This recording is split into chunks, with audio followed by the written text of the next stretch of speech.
Saudações, senhoras e senhores, como é que vocês estão? É hora de trocar uma ideia sobre história geral. Vamos lá? A aula de hoje nós vamos conversar um pouquinho sobre os Estados Unidos no século XIX. Qual que é o nosso objetivo aqui? Tentar entender como é que os Estados Unidos saem de um país independente recém-formado como a primeira ex-colônia europeia a se tornar uma nação independente, usando as ideias iluministas como base para sua luta por autonomia e emancipação nacional, isso em 1776, como é que os Estados Unidos saem então de uma ex-colônia, primeiro país independente da América, recém-nascido, e vai fazer o caminho para se tornar a maior potência econômica, política, militar, cultural do mundo no século XX. Né? Para entender essa transição de sair da condição colonial no final do século XVIII, 1776 é o ano da independência, da declaração da independência dos Estados Unidos. Para chegar a ser a maior potência do mundo, nós temos que entender o que aconteceu no século XIX. Porque o século XIX nos Estados Unidos é o momento da afirmação daquele país como uma potência industrial e uma potência imperialista. Então vamos tentar conversar um pouquinho sobre isso, beleza? Vamos lá então. A gente começa relembrando que em 1776 os Estados Unidos se tornam independentes, beleza? Ao se tornar independente, ou melhor, ao declarar sua independência em 1776, isso não significa que a independência já seja fato consumado. Ou seja, declarar a independência é diferente de consolidar a independência. Tanto é que a Inglaterra não aceitou essa declaração de independência dos Estados Unidos. Declaração de independência essa baseada no pensamento iluminista do século XVIII, né? O documento da Declaração da Independência, aprovado pelos representantes do Congresso da Filadélfia, a reunião de representantes das 13 colônias inglesas até então. Então, os Estados Unidos nascia como um conjunto, uma confederação de 13 estados que se formavam a partir das 13 colônias originais. Eu não vou lembrar citar todas elas, mas Nova York, Massachusetts, Rhode Island, New Hampshire, Maryland, New Jersey, e Carolina do Norte, Carolina do Sul, e a Geórgia, enfim, essas colônias inglesas da América no litoral do Oceano Atlântico usam as ideias iluministas como base para declarar sua independência. Então, se você ler o documento da Declaração de Independência, aprovado pelos representantes dessas 13 colônias, agora 13 Estados Unidos da América, lá vai constar as seguintes ideias: que Deus criou todos os seres humanos iguais e que o Estado deve servir, as formas de governo devem servir para garantir a igualdade e os direitos naturais do homem. Está entre as ideias da Declaração de Independência que os direitos naturais do homem são o direito à vida, à liberdade, a busca de felicidade e a acumulação de bens materiais, a propriedade. Então, tipicamente, o pensamento iluminista moderado, que a gente chama de liberalismo, que começa lá com John Locke, né? E a ideia de liberdade, a liberdade política, a liberdade de os indivíduos escolherem o seu governo, né? Os indivíduos escolherem o governo da coletividade, a ideia da igualdade, e a liberdade também, a liberdade econômica, a liberdade de fazer negócios, a liberdade de acumular bens materiais, de acumular propriedade privada, ou seja, é uma noção burguesa de liberdade. A noção de igualdade também é igualdade jurídica, igualdade perante a lei. A ideia de busca da felicidade, a ideia de ser livre para tomar as decisões sobre a própria vida sem ter o Estado regulando essas relações sociais e essas formas de vida individual. Então, quer dizer, é uma noção de liberdade altamente centrada no indivíduo, né? Beleza, esse é o conjunto, o cabedal, o arcabouço teórico, ideológico, que vai inspirar e impulsionar a independência dos Estados Unidos. É o primeiro momento na história do mundo que o iluminismo é usado como base para um movimento político de formação de um Estado independente. Maravilha. Por isso que a independência dos Estados Unidos é chamada de Revolução Americana. Só que é óbvio que a Inglaterra não aceita essa independência, essa declaração de independência. A Inglaterra não quer perder seu território colonial. Então o que acontece? Logo após a proclamação da independência, vem um período bastante confuso da Guerra de Independência, que nós não vamos discutir agora, porque já discutimos no ano passado. A gente está só relembrando esses elementos. E aí, a Guerra de Independência vai durar de 1776 até 1783. Então é uma guerra de independência bastante longa, bastante difícil, que os Estados Unidos conseguem vencer a Inglaterra em grande medida por conta do apoio que a França deu a essa luta de independência, tendo em vista enfraquecer os Estados Unidos por conta da guerra dos 7 anos que a Inglaterra tinha vencido e que a França queria vingança, portanto. Eu disse enfraquecer os Estados Unidos, eu quis dizer enfraquecer a Inglaterra. Então, quer dizer, nesse cenário, os Estados Unidos nascem como um país independente e o primeiro sistema de organização é a não existência de um sistema de organização. Ou seja, a primeira forma de organização desse Estado nacional estadunidense é a não existência de nenhum tipo de governo centralizado. Havia a Assembleia dos Representantes, né, o Congresso americano, vamos dizer assim, que proclamou a independência. O Congresso da Filadélfia. Mas não havia nenhuma forma de poder centralizado. Por quê? Porque a ideia que foi aplicada nesses primeiros momentos foi a do federalismo radical. Então os Estados Unidos se formam inicialmente como uma confederação de estados. E nesse sentido, cada estado tinha seu governo, cada estado tinha suas leis e sua constituição própria, cada estado tinha suas formas de organização política e social e econômica, e não havia um poder centralizado. Nem na forma de um poder legislativo que criasse uma constituição para todos os estados, não havia constituição para todos os estados. Também não havia um governo centralizado, um poder executivo que fizesse as funções de arrecadação de impostos, administração de recursos e implementação de políticas de governo. Não havia. E nem um poder judiciário centralizado que pudesse virar uma espécie de tribunal superior federal, né? O Supremo Tribunal Federal é o nome no Brasil, Suprema Corte é o nome nos Estados Unidos hoje em dia, mas não havia nada disso. Os estados eram plenamente autônomos, era a confederação. Eles simplesmente se reconheciam como um único país pela sua origem histórica, pelas suas relações internas e pelo fato de se juntarem para formar um exército na Guerra de Independência. E é isso. E é isso. Só que havia líderes, né, os chamados pais fundadores, líderes políticos, nesse processo de independência dos Estados Unidos, começaram a perceber as dificuldades que vinham desse modelo de confederação.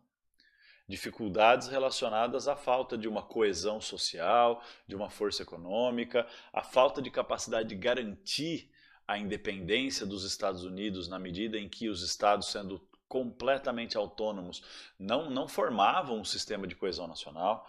Então, começa a ser debatido por lá a ideia de que para defender da Inglaterra ou de qualquer outro país europeu, para garantir algum tipo de força para o desenvolvimento econômico, social, modernização, etc., seria necessário ter algum sistema de Estado nacional. Figuras como George Washington, por exemplo, defendiam claramente essa postura de que era necessário passar de um federalismo radical para um federalismo mais moderado, de uma confederação para uma federação de estados, para uma república federativa, ou seja, onde há o respeito à autonomia dos estados, mas ao mesmo tempo há um governo central, um legislativo central, um judiciário central, que regulam certas questões gerais, que afetem todos os estados. Então, daí vem a ideia de elaborar uma constituição para os Estados Unidos. E essa constituição só vai ficar pronta quando? Só vai ficar pronta em 1787. Olha só. 1787. Então veja, ela não começa a ser elaborada logo depois da vitória na Guerra de Independência, que é 1783. A Constituição vai começar a ser elaborada mais tarde, como produto do quê? Da fragilidade dos problemas iniciais da organização de uma confederação com total autonomia estadual e nenhuma forma de poder centralizado. ou de Estado Nacional Unificado. Beleza? Aí o que isso representa? A elaboração dessa Constituição representa uma certa dicotomia, uma certa contradição dentro da realidade de formação dos Estados Unidos como país independente, como Estado Nacional. Que representa que havia fundamentalmente duas grandes forças políticas em conflito, em disputa. E essas duas forças políticas eram caracterizadas pelo quê? De um lado, as pessoas, os líderes políticos, as figuras intelectuais que defendiam uma total autonomia dos estados como única forma possível de realização do ideal liberal de liberdade. Então, era uma galera que imaginava que a única maneira de nós termos uma sociedade efetivamente livre seria a não existência de um Estado centralizado. E a existência de governos locais onde a participação do cidadão na definição dos rumos da administração pública, na definição dos rumos do sistema de funcionamento das leis e das normas da convivência social, tivesse uma participação mais direta do indivíduo, pela proximidade. Né? Então, governos estaduais, legislativos estaduais, sistemas judiciários estaduais, que permitissem uma proximidade maior entre a estrutura de poder do Estado e a sociedade, para garantia das liberdades econômicas, políticas, individuais, necessárias para a realização do ideal liberal que inspirou a independência dos Estados Unidos. Do outro lado, havia muita gente, também políticos, líderes, pessoas comuns e figuras intelectuais, que defendiam a ideia de que esse modelo era utópico porque não permitiria a geração de uma ordem social estável. Né? Geraria uma realidade de fragmentação que tornaria esse novo país recém-nascido, dentro de um cenário mundial em que esses princípios liberais iluministas ainda estavam engatinhando na sua aplicabilidade, formaria os Estados Unidos como um país frágil e incapaz de se desenvolver de forma autônoma e efetivamente se livrar da influência europeia. Então havia essa dicotomia. No início, vigorou a ideia da total autonomia e, portanto, da fragmentação política,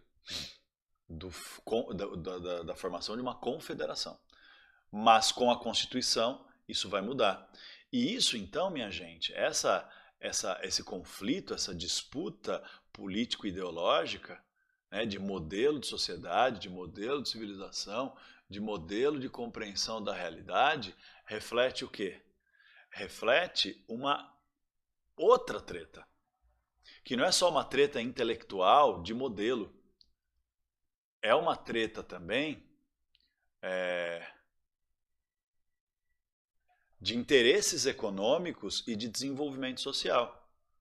Ou seja, nós não podemos esquecer que, do ponto de vista da formação histórica, a colonização inglesa na América foi dividida em duas grandes zonas coloniais, com diferenças bastante profundas na realidade econômica, social e nas formas do pensamento político. As ex-colônias do norte, agora estados nortistas, eles se desenvolveram com um grau muito maior, muito mais amplo de autonomia. Ou seja, nas chamadas colônias do norte, não havia uma imposição rígida do pacto colonial. Ou seja, as colônias do norte, pela sua formação, né, de protestantes fugindo de perseguições lá na Inglaterra para formar uma espécie de nova sociedade baseada na liberdade religiosa e no respeito ao direito individual, esse histórico da formação das colônias do norte faz com que, durante todo o período colonial, essa região do norte não seja administrada pela metrópole, Inglaterra, então tem as suas próprias formas locais de governo e poder, já prenunciando essa ideia, né, do federalismo. Faz com que as colônias do norte não sejam um monopólio comercial metropolitano, ou seja, não estejam submetidas a um rígido sistema econômico de fiscalização e controle comercial que impedissem o livre desenvolvimento do comércio colonial e que tornassem a colônia uma economia anexada à metrópole, na medida em que a colônia só pode fazer comércio com a metrópole, então só pode comprar produtos que venham da metrópole, só pode vender sua produção para a metrópole. Isso não acontecia no norte. Havia uma autonomia comercial bastante grande, inclusive com a formação de um sistema de comércio triangular, né, que nós também já estudamos anteriormente, mas é a ideia de que as colônias do norte faziam comércio com as colônias do sul, faziam comércio até na forma de contrabando com colônias que não faziam parte desse universo das 13 colônias, colônias inglesas no Caribe, até colônias francesas, contrabando total.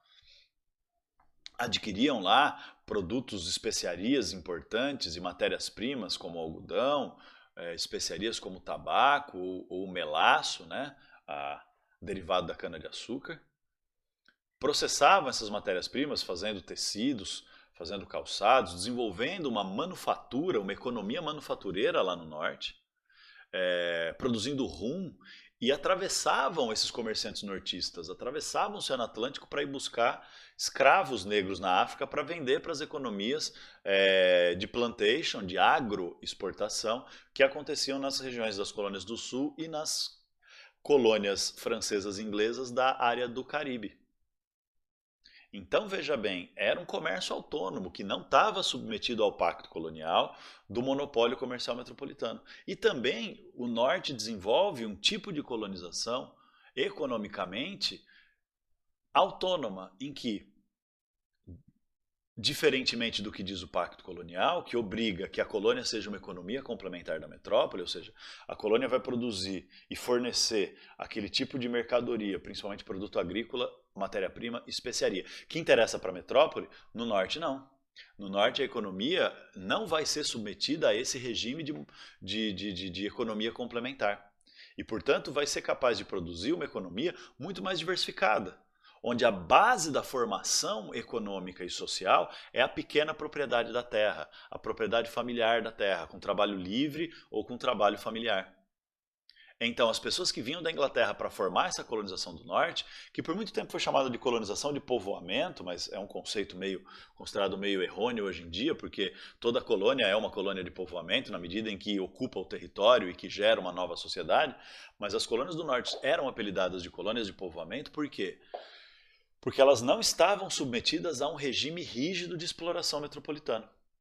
Criaram economias diversificadas, com pequena propriedade da terra, produção agrícola voltada para o mercado interno, uma diversificação da produção, não só monocultura para exportação, mas produção de alimentos, matérias-primas voltadas para abastecer as necessidades do próprio desenvolvimento da economia e da sociedade em cada uma das colônias do norte. Então também tem muita gente que vem para a América e não vem para viver no campo e se tornar um mini fundiário. Vem para a América para viver nas cidades, para ser artesão, para ser fabricante de manufatura, para ser prestador de serviço, para ser profissional liberal, para fazer atividades intelectuais, enfim. Uma enorme gama de diversificação econômica e de diversidade social, que tornou a sociedade e a economia do Norte muito mais próspera, muito mais dinâmica e muito mais progressista no seu fôlego de desenvolvimento. Beleza? Já a região sul era completamente diferente. A região sul foi colonizada num segundo momento da presença inglesa na América do Norte, e por conta do clima ser muito menos parecido com a Europa, o norte tinha um clima temperado frio muito semelhante ao da Inglaterra. Tinha, não tem, né? Ainda está lá, não acabou. Mas o sul não. O sul tinha um clima mais subtropical. E no extremo sul bastante quente, onde era possível produzir mercadorias agrícolas de forte interesse mercantilista para a Inglaterra, como por exemplo, algodão para servir de matéria-prima para o desenvolvimento industrial inglês. Nós temos que lembrar que a Inglaterra no século XVIII vivia a sua revolução industrial. Nós percebemos que era possível também produzir no sul tabaco, matéria-prima para o fumo, né? Que é uma das especiarias mais lucrativas da história da humanidade. Basta ver a quantidade de gente que é viciada nessa porra de tabaco.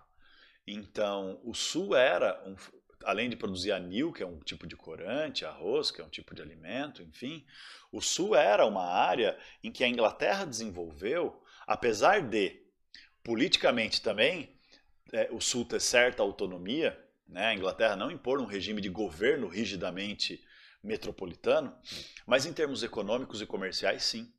O Sul estava submetido a um pacto colonial bem mais rígido do que o Norte. Tanto é que a Inglaterra impunha a formação de latifúndios, de enormes fazendas para a produção de algodão, tabaco e anil. Impunha no Sul a formação de uma economia complementar da metrópole.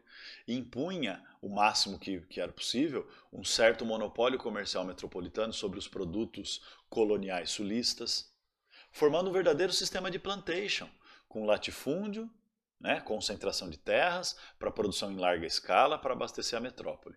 Monocultura, que é a especialização da produção colonial para gerar o máximo possível de comercialização do tipo de produto que interessa para a metrópole. Mão de obra escrava para ser uma mão de obra barata, possível, barata e lucrativa, né, porque gera um comércio, um tráfico negreiro, e ao mesmo tempo porque o trabalhador escravo altamente produtivo, altamente explorado, altamente desumanizado, é capaz de produzir muito com baixíssimo custo, permitindo baratear a produção das matérias-primas e especiarias coloniais para gerar maiores ganhos na metrópole. E é uma economia voltada para a exportação e não para o desenvolvimento de uma diversidade, o desenvolvimento de uma realidade urbana, de um mercado interno, de uma sociedade mais diversa e mais igualitária. Isso aconteceu no Norte, no Sul não. No Sul a gente tinha uma sociedade polarizada igual ao Brasil, semelhante ao Brasil, com um polo de muito poder, muita riqueza, que são os senhores de terra e senhores de escravos. E de outro lado, um polo de nenhum poder, nenhuma riqueza, de desumanização e despersonalização, que era a maioria da força de trabalho, que eram os escravos.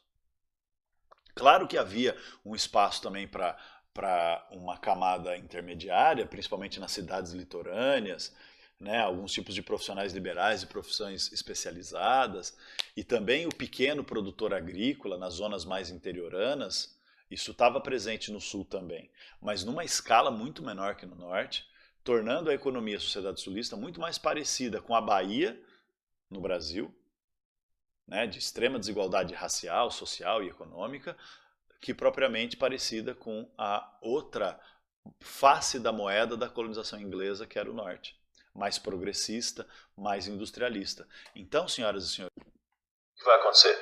Quando a gente chega no final do século XVIII e começo do século XIX, os Estados Unidos viviam uma realidade de oposição completa entre o que acontecia no Norte e o que acontecia no Sul. Enquanto que no Norte a gente tinha uma realidade cada vez mais marcada por essas características que eu estou destacando aqui, veja bem, né? Um progressismo cada vez maior. Progressismo em que sentido? No sentido econômico e social. Então, progresso entendido enquanto progresso industrial e tecnológico e na economia, e na sociedade entendido enquanto uma sociedade mais diversa, né, com maior diversificação social, com maiores oportunidades de desenvolvimento, de prosperidade, de mobilidade social, com maiores oportunidades de posse da terra, enfim, né? Também com a atração de imigrantes europeus que estavam fugindo da miséria ou fugindo das guerras que aconteciam lá na Europa. Uma parte grande desses imigrantes europeus, principalmente no começo do século XIX, começam a vir para os Estados Unidos e vão procurar, fundamentalmente, o Norte. Porque no Sul não tem oportunidade. Não tem oportunidade na medida em que ou você é grande fazendeiro e senhor de escravos e prospera pra cacete e vira elite local, ou você vai virar uma pequena, uma população branca livre com pequenas oportunidades de desenvolvimento. E aí essa galera vai para o Norte, porque no Norte está acontecendo o quê? Nas cidades litorâneas do Norte, nós estamos tendo desenvolvimento industrial já nessa época, né? como era uma economia voltada para o mercado interno, que tinha um desenvolvimento de uma sociedade menos desigual, havia então as chances de industrialização muito grandes, porque tinha mercado interno, porque tinha produção de matéria-prima, enfim, porque havia uma diversificação econômica desde o período colonial. Então, o norte começa a atrair grande imigração, começa a se tornar uma zona muito populosa, e as zonas populosas do mundo, que estão ao mesmo tempo atraindo população de outras regiões do mundo, da Irlanda, da Itália, da Alemanha, da Rússia, de tudo quanto é canto, chineses pra caramba, e que também está vivendo um processo de modernização econômica, de desenvolvimento industrial, de fortalecimento do mercado interno, de crescimento econômico efetivo. Essas são sociedades que acabam vivendo um processo de expansionismo. Então, no norte principalmente, os Estados Unidos vivia, no começo da sua história, um momento de grande expansionismo rumo ao oeste, porque nós sabemos, se não sabemos, deveríamos saber, que a área inicial das chamadas 13 colônias inglesas na América, que vão dar origem aos Estados Unidos da América, era mais ou menos isso aqui, ó.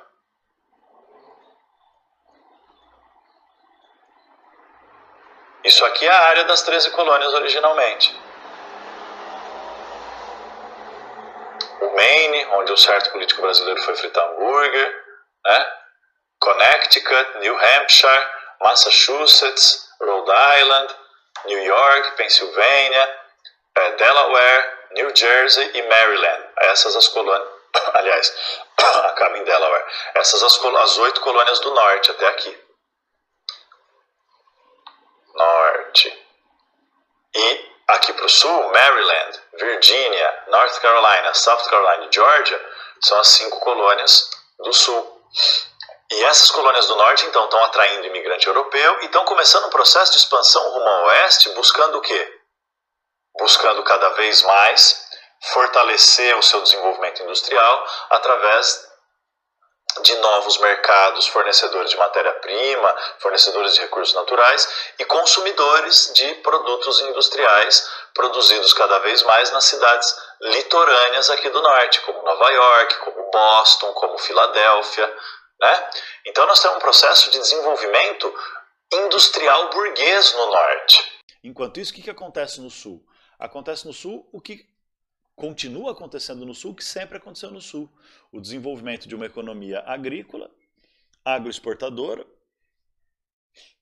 organizada a partir do sistema de plantation, que cria uma sociedade polarizada, desigual e altamente concentradora da riqueza e do poder. Então, essa contradição é que leva à Constituição de 1787, percebe? Porque nessa Constituição, os estados sulistas vão ter a tendência de defender a continuidade da confederação, ou seja, que não haja governo central, que os estados sejam autônomos. Enquanto que o norte vai ter a tendência de defender um processo maior de centralização do poder, de formação de um Estado nacional unificado. E por que essa diferença de concepção de Estado entre norte e sul? Porque o norte sabia que o norte e o sul ambos sabiam que a tendência era um dos dois modelos prevalecer. Se houvesse centralização do poder, um dos dois modelos tinha que prevalecer, porque não dava para conviver. Num mesmo país, duas realidades socioeconômicas são distintas, porque, veja bem, o norte precisava do fim da escravidão negra. E precisava do fim da escravidão negra para quê? Para fortalecer, para gerar uma libertação da mão de obra e fortalecer o mercado interno, para que o trabalhador, deixando de ser escravo, recebesse salário e pudesse comprar produtos industriais fabricados no norte, impulsionando ainda mais o desenvolvimento industrial e econômico nortista. O norte precisava de protecionismo alfandegário, por quê? Porque precisava de leis rígidas para cobrar altos impostos de produto industrial importado que entrasse na economia estadunidense, para o produto industrial inglês ou de qualquer outra origem, mas o inglês era o mais forte, né, em termos da concorrência. A entrada de produto industrial europeu ficasse tão caro, tão caro, tão caro, que fosse possível desenvolver indústria no norte. O norte também precisava de um dólar, de uma moeda nacional que não fosse tão valorizada assim. Por que não fosse tão valorizada assim? Porque moeda desvalorizada faz o produto importado ficar mais caro, né? Se eu tenho, sei lá, vou comprar um tênis que custa 10 dólares, se R$ 1 vale $1, o tênis custa R$ 10, desprezando outros custos, né? De transporte, impostos e tal. Só pelo valor da moeda. Agora, se cada dólar vale R$ 100, o mesmo tênis custa R$ 1.000. Porque quanto mais valorizada a moeda nacional, mais barato fica o produto importado. Quanto mais desvalorizada a moeda nacional, mais caro fica o produto importado. E qual era a utilidade disso? Protecionismo. Protecionismo econômico. O Norte queria protecionismo para poder desenvolver sua indústria, que do zero não ia conseguir concorrer com a indústria inglesa. E aí não ia tornar os Estados Unidos um país industrial. Já o Sul, gente, queria o oposto, queria a continuidade da escravidão e foda-se o mercado interno, porque queria ter mão de obra barata para exportar matéria-prima e produto agrícola. O Sul queria livre comércio e não protecionismo alfandegário, para que o produto importado industrial entrasse o mais barato possível, para que o comércio externo fosse o mais livre possível, para os fazendeiros sulistas comprarem produto importado, seja do norte, seja da Inglaterra, mas comprarem onde é mais barato. Não com um plano de desenvolvimento industrial nacional, percebe? Comprado onde era mais barato, para os grandes fazendeiros terem maiores ganhos econômicos. E também exportar os seus produtos para quem pagasse mais. Abertura comercial e não fechamento. A mesma coisa na questão da moeda. Né? Para facilitar o comércio externo, uma moeda mais valorizada é melhor. E foda-se que isso vai quebrar a economia industrial do norte. Porque eles não estavam preocupados com isso. É uma economia agroexportadora dentro do sistema de plantation e uma sociedade escravocrata. Então, esses dois modelos de civilização, na verdade, né, são dois diferentes modelos de economia, de sociedade, de mentalidade, de civilização. Eles estão em choque. E aí, o surgimento da Constituição de 1787 representa o quê? Uma tentativa de apaziguar esse conflito norte e sul. Fazendo o quê? Criando, então, um governo central, que ia definir valor de moeda, que ia definir política comercial, que ia definir questões militares, que ia definir as questões gerais que afetassem todos os estados, para tentar, de certa forma, fortalecer os Estados Unidos enquanto país, mas ao mesmo tempo continuaria sendo respeitada a autonomia estadual. Não mais como confederação, como autonomia total, mas continuaria sendo respeitada a autonomia estadual.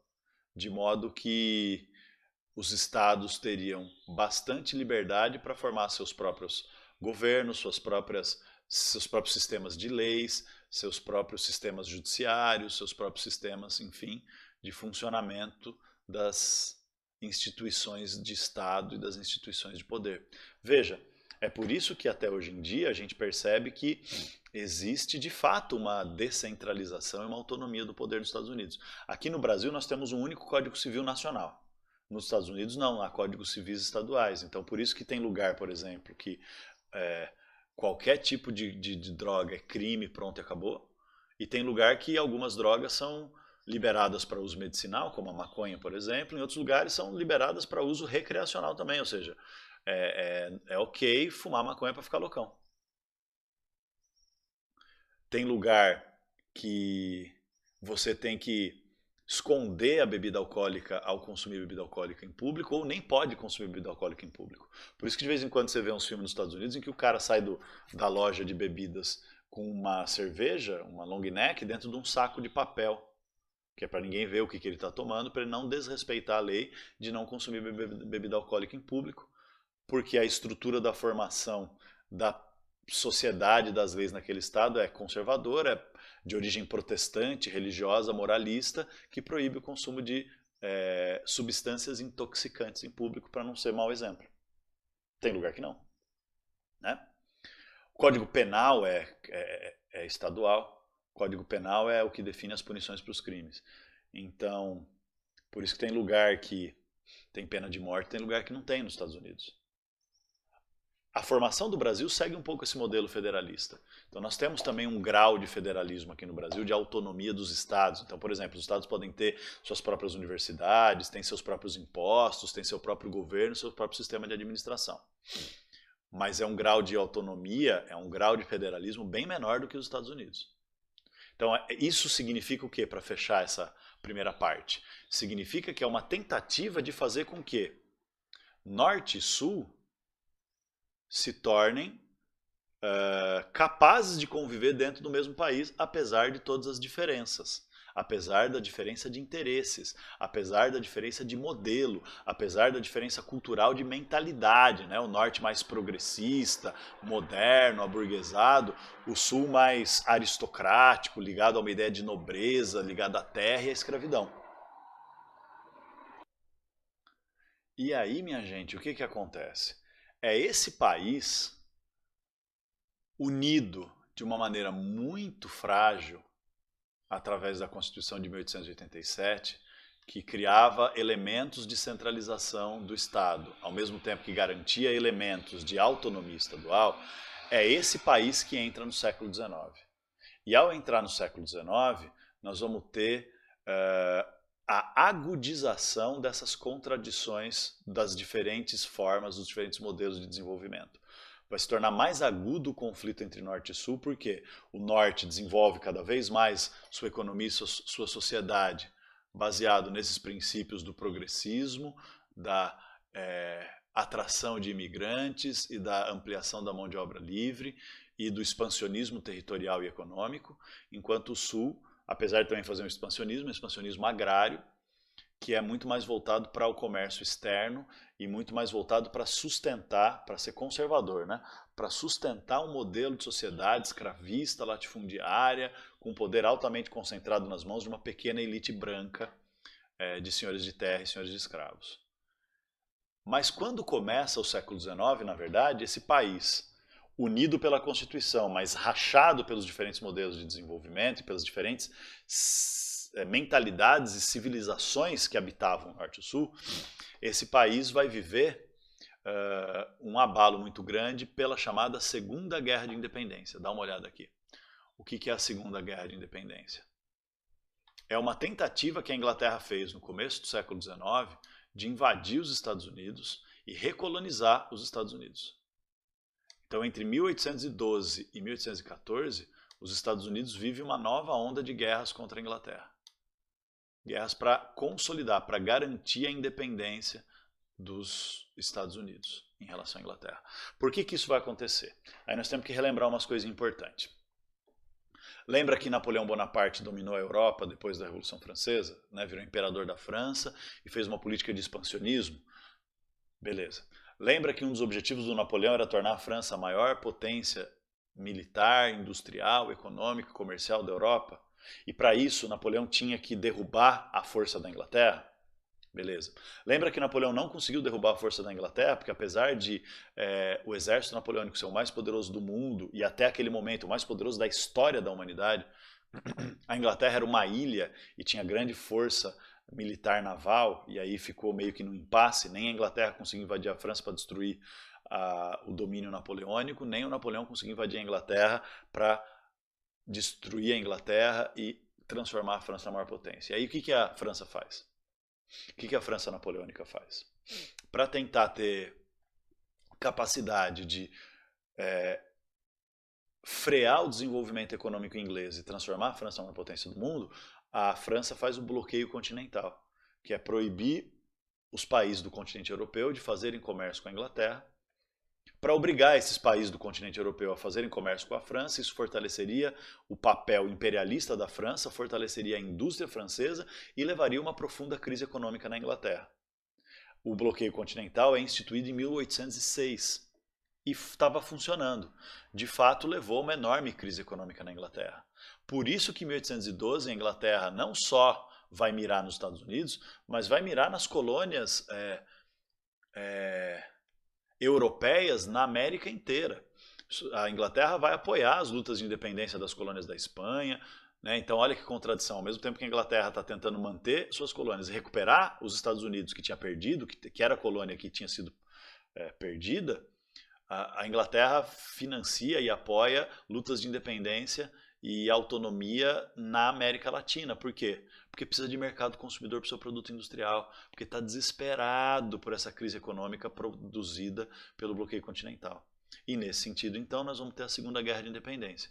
Os Estados Unidos, com muito esforço, vencem a Segunda Guerra de Independência, E a partir disso, o presidente dos Estados Unidos da época, chamado James Monroe, ele percebe que é necessário que os Estados Unidos tivessem uma postura um pouco mais clara na sua política externa, ou seja, tivesse algum tipo de política, algum tipo de doutrina, de conjunto de princípios de como os Estados Unidos devem atuar na relação com os outros países, sejam os países da Europa, sejam os povos da América que estavam se tornando países lutando pela sua independência nesse começo do século XX. É aí que surge, então, a primeira política externa estadunidense organizada a partir de princípios, que é chamada de doutrina Monroe. Então, a doutrina Monroe é o conjunto de princípios de atuação dos Estados Unidos na relação com os outros países do mundo, nas suas relações exteriores. E essa doutrina Monroe vai ser base para a política externa dos Estados Unidos, em parte até hoje, né? A ideia se resume ao princípio de a América para os americanos, ou seja, de que o continente americano, não só os Estados Unidos, mas o continente inteiro, não deveria sofrer a influência dos países europeus. A América devia ser um continente para os americanos. Então, os Estados Unidos têm o direito de ser um país independente e vai apoiar as independências de todos os outros povos da América Latina, né? Da América Espanhola, da América Portuguesa e etc. Então é uma postura ativa dos Estados Unidos para apoiar e às vezes até financiar e mandar tropas diretamente para auxiliar na independência dos outros povos da América. Com o tempo, isso vai virar uma base para o imperialismo americano, para o imperialismo estadunidense, né? Porque à medida que os Estados Unidos vai apoiar as independências da América Latina, vai substituir a ex-metrópole e os Estados Unidos vai passar a ter influência e controle sobre esses países. Então, é meio que a América para os americanos é a América para os americanos do norte, né? A América para os Estados Unidos dominarem, transformarem em mercado, transformarem em zona de influência, transformarem em zona de exploração. Mas, inicialmente, não era isso. Inicialmente, a doutrina Monroe era realmente uma política externa emancipacionista, que percebia o quê? Enquanto os Estados Unidos fossem o único país independente na América, a independência dos Estados Unidos estaria em risco, porque a Europa continuaria vendo a América como um quintal europeu e, portanto, os Estados Unidos ia ter que enfrentar sempre ameaças como a Segunda Guerra de Independência. Claro que, né, inicialmente a ideia da doutrina Monroe é apoiar as independências da América, a América para os americanos, para que os Estados Unidos possam sobreviver como um país independente, né, tendo cada vez menor influência europeia no continente, é mais garantida a independência dos Estados Unidos, mas isso depois vai servir de base, repito, para que os Estados Unidos que transformem a América Latina no seu quintal, né? A América Latina não vai ser quintal da Europa para ser quintal dos Estados Unidos. Mas, enfim, isso é mais tarde. A gente vai estudar os elementos que permitiram isso também mais tarde, na segunda videoaula sobre Estados Unidos, na parte 2 desse assunto, tá bom? Agora, enquanto isso acontecia, então, internamente os Estados Unidos começaram a viver uma realidade de expansionismo territorial muito grande. Porque, veja, originalmente, repetindo, né, vou botar de novo aqui no mapa, originalmente, as 13 colônias que viraram os 13 Estados Unidos da América são esses aqui, ó, Maine, New Hampshire, Massachusetts, Rhode Island, Connecticut, New Jersey, Pennsylvania, Maryland, Virginia, North Carolina, South Carolina e Georgia.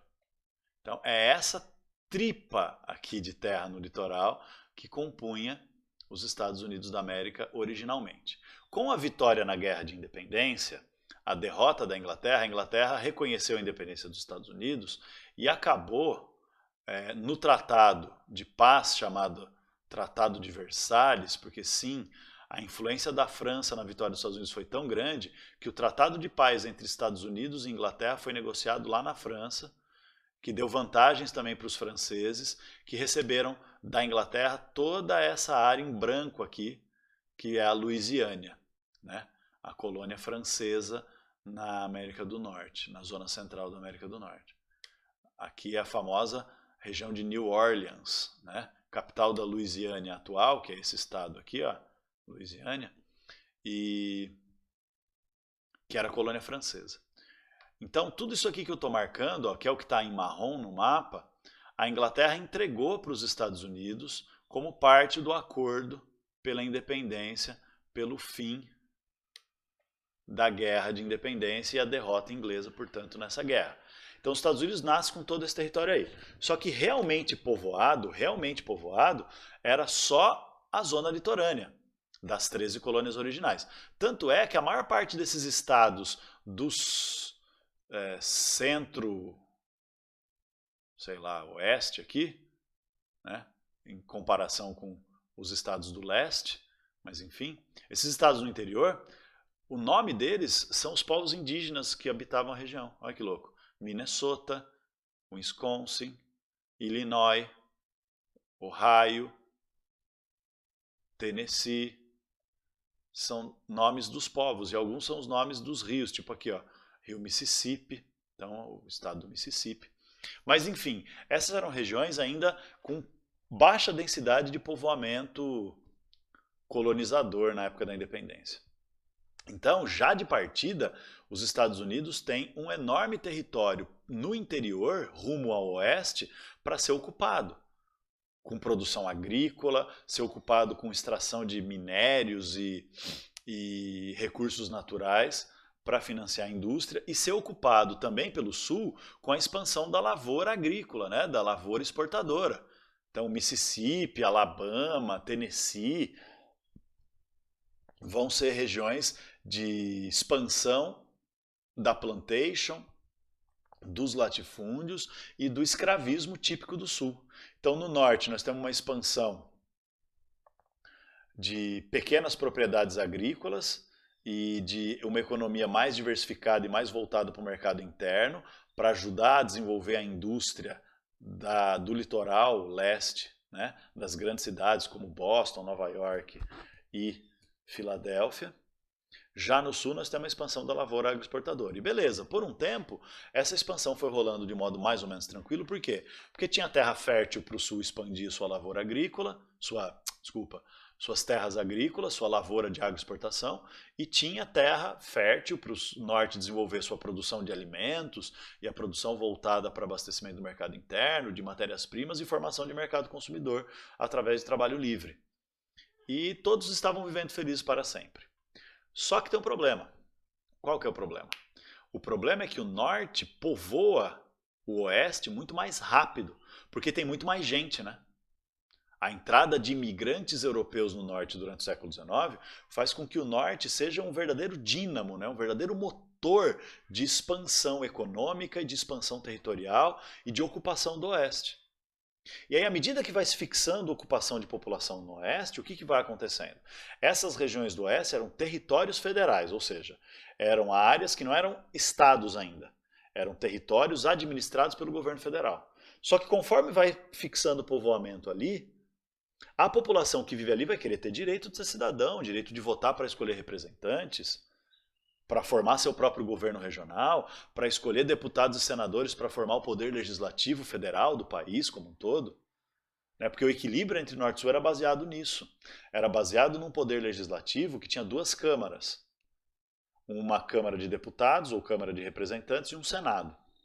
Parecido com o que é no Brasil. Aliás, o Brasil copiou deles.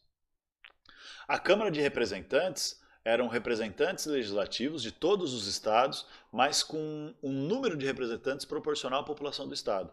Então, os estados que têm mais população têm mais representantes, porque os Estados Unidos, os estados são divididos em distritos eleitorais, em áreas eleitorais, e cada área eleitoral elege um representante para formar o Congresso Nacional Americano. Então, cada estado tem lá um conjunto de representantes de acordo com o tamanho do estado e o tamanho da população. Então, os estados mais populosos têm mais representantes. Então, o norte tinha mais representante que o sul, porque tinha mais estado e tinha uma população mais ampla. Já o Senado é um número fixo de representantes por estado. Por quê? A justificativa é de que, para manter um equilíbrio entre os estados mais populosos e os menos populosos, um número fixo de senadores para todos os estados terem o mesmo número de senadores, então todos os estados, os muito grandes e os muito pequenos, terem a mesma influência política.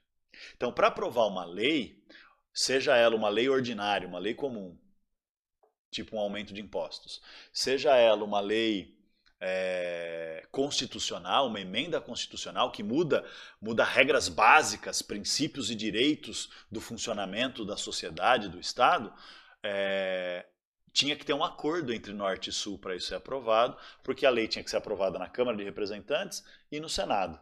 Então o Norte tinha maioria na Câmara de Representantes, mas no Senado o Sul conseguia equilibrar pelo número fixo de senadores. O problema é que com a expansão para o Oeste, começou a se formar cada vez novos estados, né? Começaram a se formar novos estados e se formaram muito mais estados nortistas que sulistas, ó. Além dos 8 originais, Maine, New Hampshire, Massachusetts, Rhode Island, Connecticut, New Jersey, Delaware, New York e Pensilvânia, nós vamos ter a formação de Vermont, nós vamos ter a formação do Michigan, Wisconsin, Minnesota, Illinois, Indiana, Ohio.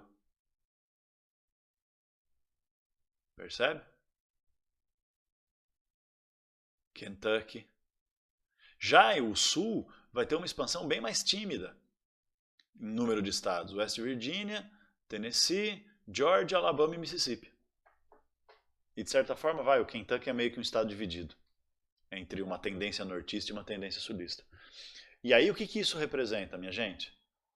Representa então um cenário em que o número de representantes do Norte no Congresso Nacional Americano é cada vez maior. A desproporção entre representantes de estados com uma estrutura, um sistema socioeconômico nortista, industrialista, progressista, etc., burguês, e o número de estados e o número de representantes com uma tendência sulista, mais conservador, mais reacionário, agroexportador, latifundiário, aristocrático, etc., essa desproporção é cada vez maior. E essa desproporção sendo cada vez maior, começa a ter que tipo de risco? O risco de o Norte ter poder pelo número de eleitores e pelo número de representantes, ter poder de eleger o presidente da República sempre.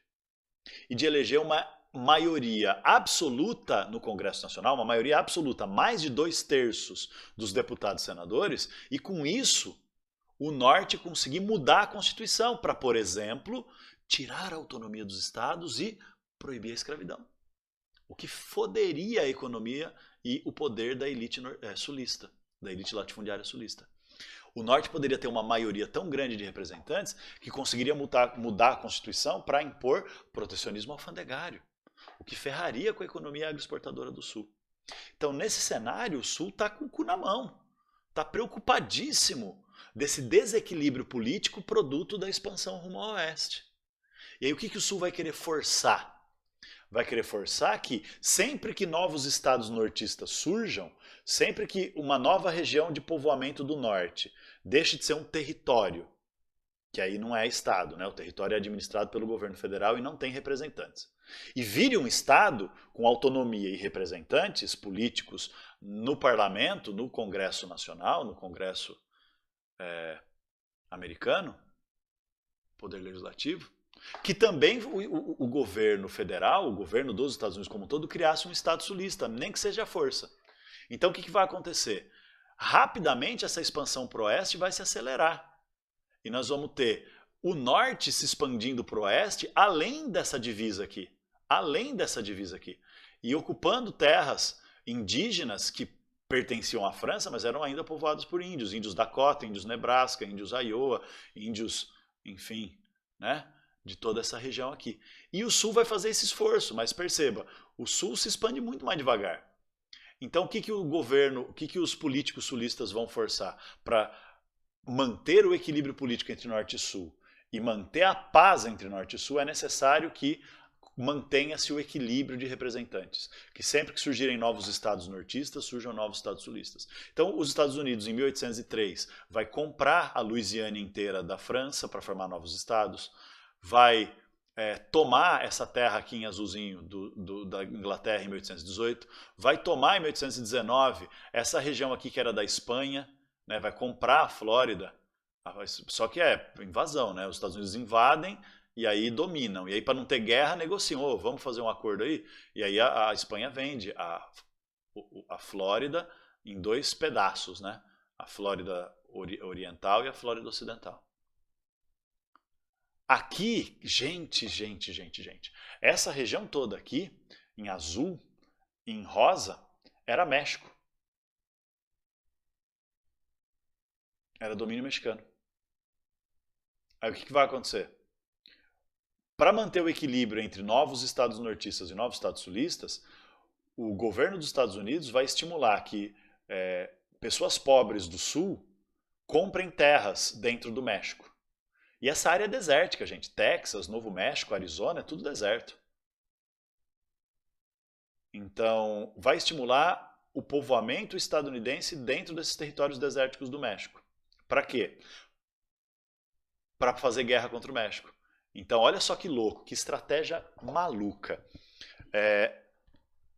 Essa região do Texas passou a ter tanto produtor, né, proprietário de terra estadunidense aqui dentro, que os cidadãos dos Estados Unidos ali dentro do Texas, que era parte do México, começam a arrumar conflito com o governo mexicano. Aí o que eles fazem?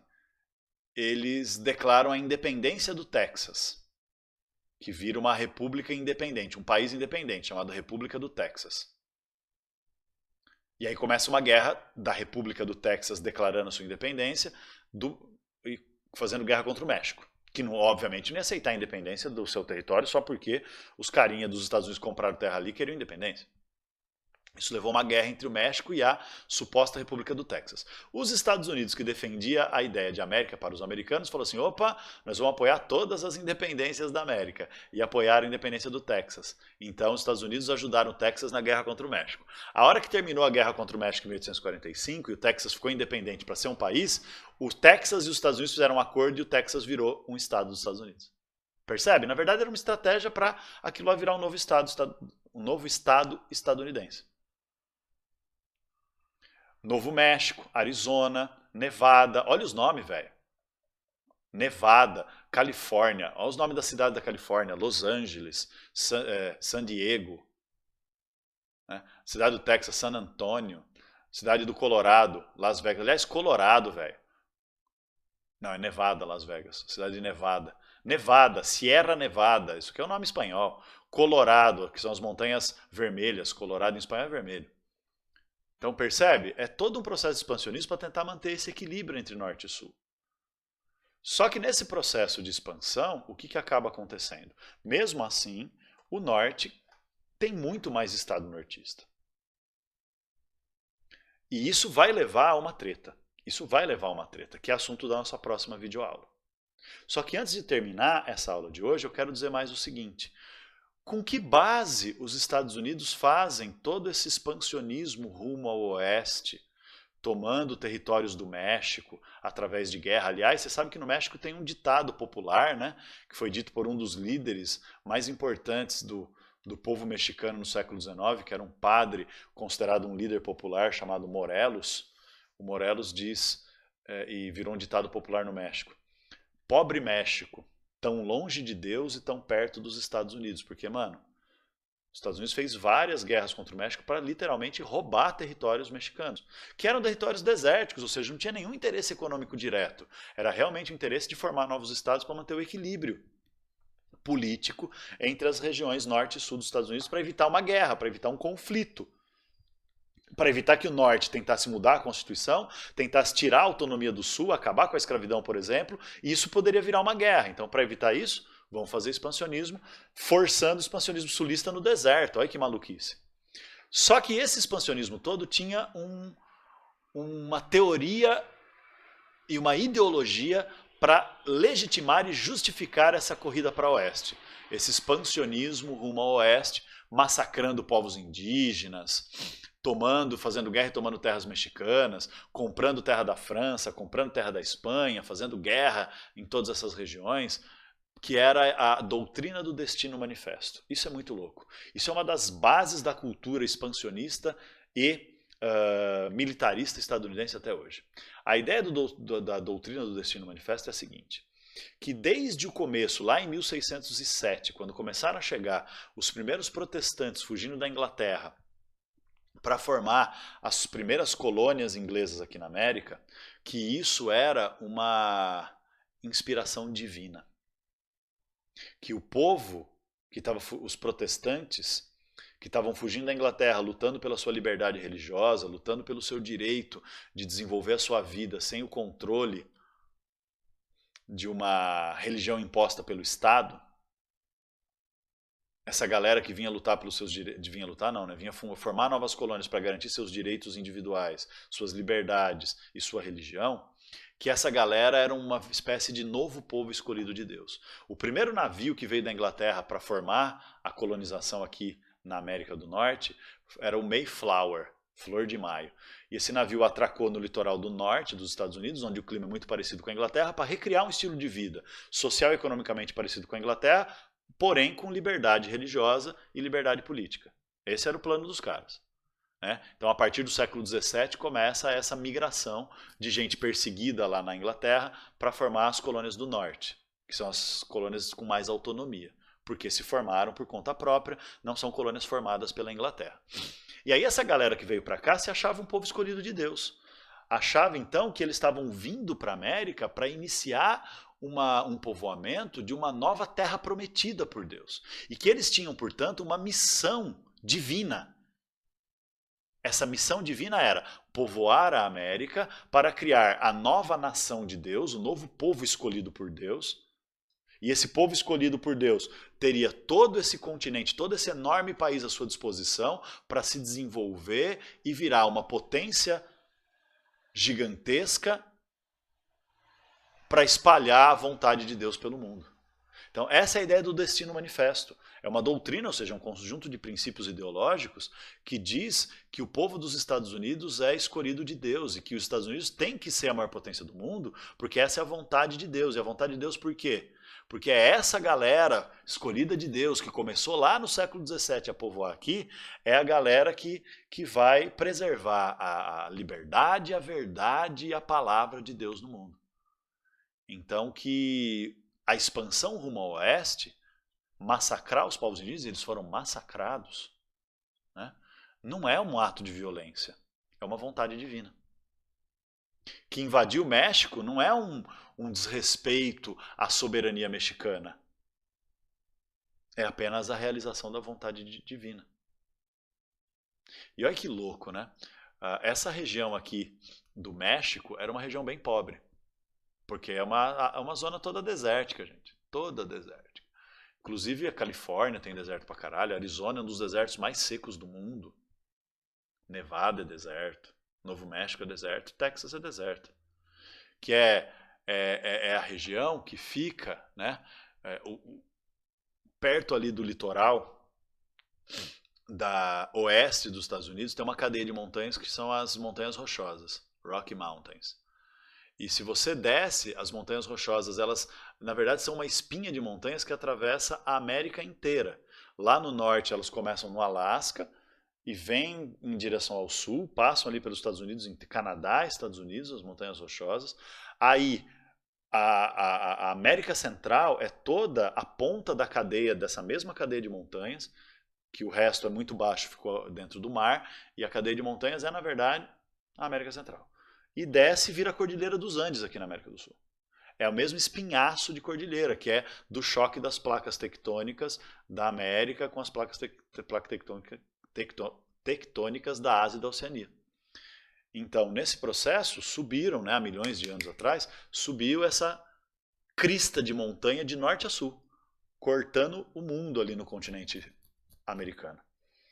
E então, quer dizer, essas montanhas meio que impedem a passagem da água, porque chove muito no oceano e a umidade não consegue subir a montanha, né? Não consegue ultrapassar a montanha e acaba ficando uma zona muito seca, desértica no interior daquela região, onde as montanhas rochosas são mais altas. Então, o que acaba acontecendo ali?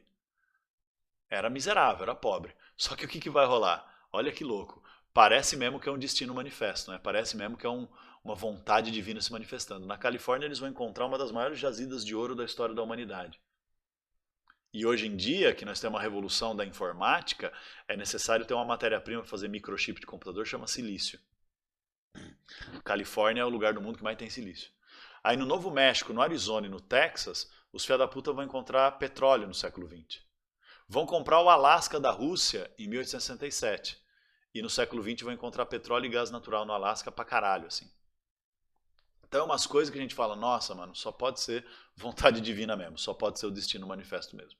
Mas, em todo caso, para concluir essa aula, o que nós vamos ter? Com essa ideologia do destino manifesto, que influencia até hoje os governos dos Estados Unidos se dizem, né, meio que enviados de Deus. Eu lembro do George Bush, filho, que teve 2 George Bush presentes nos Estados Unidos, o pai e o filho. O filho, quando ele foi presidente, ele comandou os Estados Unidos na guerra do Iraque. E ele dizia claramente nos meios de comunicação e tal que Deus falava com ele e que Deus que deu a ordem para ele invadir o Iraque para salvar, para defender a democracia e salvar o mundo da ameaça desse povo malvadinho que era o Saddam Hussein e os islâmicos radicais. Ou seja, é uma missão divina de salvar o mundo, salvar a religião, salvar a cultura ocidental. E o pior não é o presidente dos Estados Unidos dizer isso. O pior é a sociedade americana acreditar nisso. Realmente isso é um valor intrínseco, é um valor profundamente arraigado. Essa ideia, essa ligação entre o poder expansionista dos Estados Unidos e uma espécie de missão divina. E aí, veja, com isso, os Estados Unidos conseguem criar um país que se torna um país continental, que tanto vai ter importância e desenvolvimento no comércio do Oceano Atlântico, então, portanto, comércio com a Europa, e vai ter também uma participação cada vez maior no comércio do Oceano Pacífico para fazer comércio na Ásia e na Oceania, o que vai levar então a um expansionismo, a um imperialismo, a um desenvolvimento cada vez maior do comércio estadunidense como um comércio mundial. O que vai permitindo os Estados Unidos virar uma grande potência. E sem contar que esse território gigantesco, continental, de costa a costa, né, do Pacífico ao Atlântico, é riquíssimo em matérias-primas, riquíssimo em produção agrícola, o que vai abastecer pra caramba o desenvolvimento industrial. Só que, para terminar, nós temos uma treta não resolvida, que é a treta entre Norte e Sul. Então, na próxima aula, na próxima videoaula, o que a gente vai ver? Como é que essa treta se desenrola e como é que a disputa Norte e Sul acaba virando o quê? Acaba virando uma guerra, a famosa Guerra de Secessão, que retalhou os Estados Unidos, que deixou marcas profundas até hoje. Beleza? Então até a próxima, a gente fala da Guerra de Secessão e suas consequências. Um beijo, gente.